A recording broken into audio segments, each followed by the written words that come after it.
안녕하세요. 하루필수 말씀 충전 하필큐티 조정환입니다.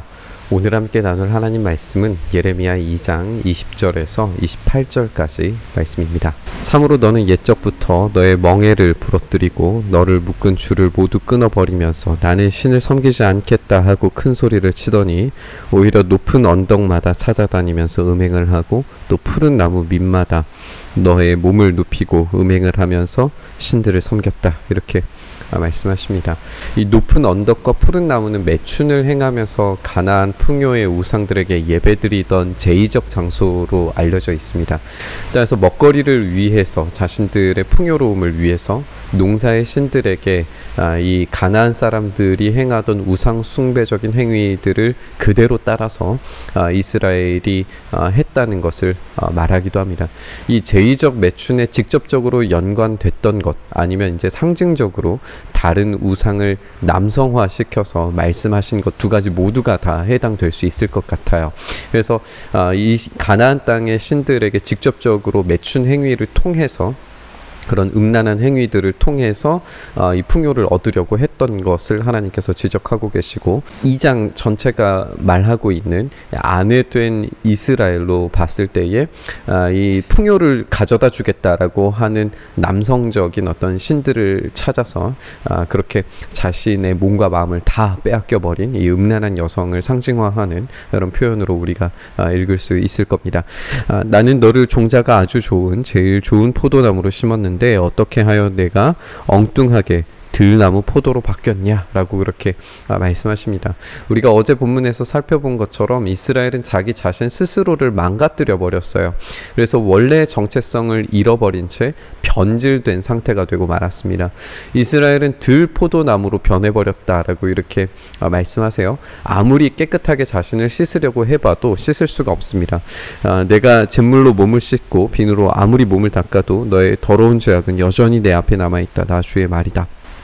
내가 스스로 몸을 더럽히지 않았고 바알의 신들을 따라가지도 않았다고 감히 말할 수 있느냐.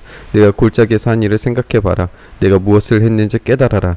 너는 이리저리 날뛰는 발이 빠른 암낙타 같았다 라고 이렇게 말씀하세요. 이스라엘은 이 들 포도나무로 변해버렸습니다. 아무리 깨끗하게 자신을 씻으려고 해봐도 씻을 수가 없어요. 이제 자기를 원래의 상태로 돌이키도록 필요한 것은 종 자체가 변하는 일입니다. 이렇게 완전히 새롭게 되면 참 포도나무를 통해서만 가능할 것이고 젖붙여진 상태로의 변물을 생각할 수 있습니다. 우리는 참 포도나무이신 예수님을 통해서 어떤 것으로도 씻을 수 없었던 죄악이 참 포도나무로 만들어진 포도주 예수님의 십자가를 통해서 씻겨질 것이라는 걸 우리는 알고 있습니다. 이 골짜기에서 한 일이 이제 암낙타 같은 모습이다라고 그렇게 말씀하시는데 이 암낙타뿐만 아니라 이 암나귀로 비유되는 이리저리 안정적이지 않고 헤매는 그런 발정난 상태의 이 암컷 동물들로 비유되는 것을 우리가 읽게 됩니다. 너는 사막에 익숙한 야생 암나귀와 같았다. 암내만 나면 헐떡이는 그 짐승이 발정하면 누가 그것을 가라앉힐 수 있겠느냐. 그런 암컷을 찾아다니는 수컷은 어느 것이나 힘들이지 않고서도 발정기가 된 암컷을 만나게 된다. 너는 너의 발을 돌보아 맨발로 다니지 말고 너의 목을 돌보아 목타게 다니지 말라고 일렀건만 너는 말하였다. 아닙니다. 공연한 말씀이십니다. 오히려 나는 이방신들이 좋으니 그들을 쫓아다녀야겠습니다. 라고 이렇게 말했다고 하나님께서 말씀하고 계십니다. 그러니까 이 참 신랑이신 하나님을 선택하지 않고 자기에게 유익이 되고 풍성한 실과를 준다라고 말하는 온갖 쓸모없는 것들에 자기의 몸과 마음을 다 바치는 이 지저분한 형태의 이 암컷 동물들이라고 지금 하나님께서 지적하고 계시는 거예요. 지금 이스라엘은 유익이 된다라고 생각하는 것을 선택합니다. 그런데 하나님보다 더 유익이 있다라고 생각되는 것이 과연 무엇이냐는 거죠.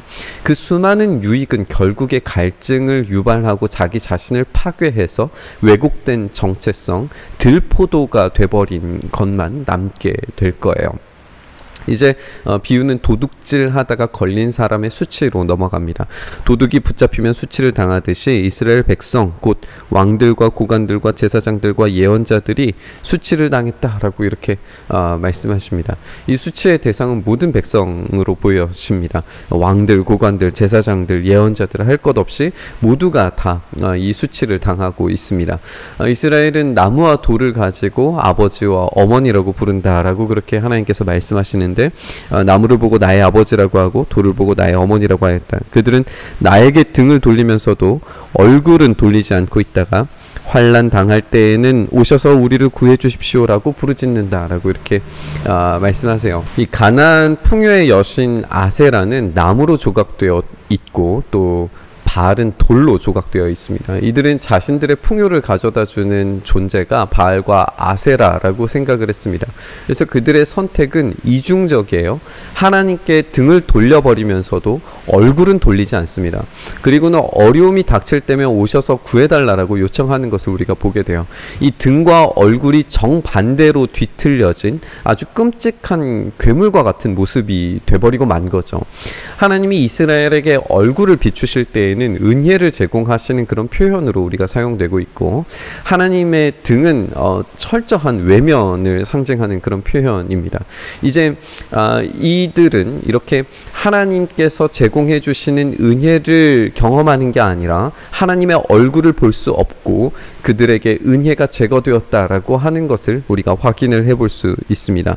내가 스스로 만들어 섬긴 신들이 지금 어디에 있느냐? 내가 환난을 당할 때에는 내 신들이 일어나서 너를 도와주어야 옳지 않겠느냐? 유다야, 너는 내 성읍의 수만큼 많은 신들을 만들어 놓았다라고 이렇게 말씀하십니다. 칼빈의 표현처럼 우상을 찍어내는 공장이 되어버리고 말았습니다. 모든 성읍은 자신들의 성읍에 하나님이 아닌 신들을 세워놓고 있습니다. 그 신들에게 아무리 도움을 구해도 그것들은 쓸모없는 것들이기 때문에 이 쓸모없음의 대가를 당하게 될 겁니다. 그 신들의 도움은 쓸모가 없어서 하나님의 파멸적인 심판에서 도와줄 수 있는 신은 없습니다. 하나님의 이 준엄하신 심판 앞에서 이스라엘이 당하게 될 결과는 비참할 겁니다. 그들이 헐떡거리면서 찾아다녔던 모든 필요와 쓸 것은 그들에게 도움이 되지 않습니다. 그들이 이리저리 몸과 마음을 바쳐서 사랑했던 존재들의 무의미함을 깨달을 때는 이미 늦어버린 거죠. 우리의 필요와 쓸 것을 채우시는 분은 누구십니까? 하나님 아버지 외에 다른 어떤 유익과 필요를 찾으려고 이리저리 헤매는 모습을 가지고 있습니까? 그렇게 이리저리 헤매는 모습 속에 하나님 무엇을 말씀하고 계시나요? 결국에 우리의 선택이 하나님만을 선택하는 것으로 고정될 때만 우리의 참된 유익이 지속될 수 있습니다. 오늘 우리의 선택을 하나님께만 고정시키시길 바랍니다. 어떤 유익과 필요를 찾아서 헤매지 마십시오. 결국에 우리는 하나님을 선택할 때만 참된 위로와 만족을 얻을 수 있습니다. 근데 우리가 착각하는 것은 그 위로와 만족이 이 땅에서 온전한 형태로 모든 것을 다 경험할 거라고 착각하는 겁니다. 우리의 위로와 만족은 결코 이 땅에서 완성된 형태로 얻어질 수 없습니다. 우리가 얻는 진짜 위로와 만족은 완성의 그 나라에서 얻어지는 겁니다. 그러니까 우리는 완성의 그 나라에서 그 참된 위로와 만족을 얻을 때까지 이 선택을 바꾸거나 변경해서는 안 된다는 이야기입니다. 이 믿음이 흔들리지 않는 그런 선택이 우리에게 있기를 다시 한번 결단하면서, 그리고 하나님께서 주시는 그 참된 위로와 만족과 그 놀라운 은혜의 경험들이 우리 안에서 계속해서 경험되기를 간절히 바라면서 우리 묵상의 자리로 나아가시죠.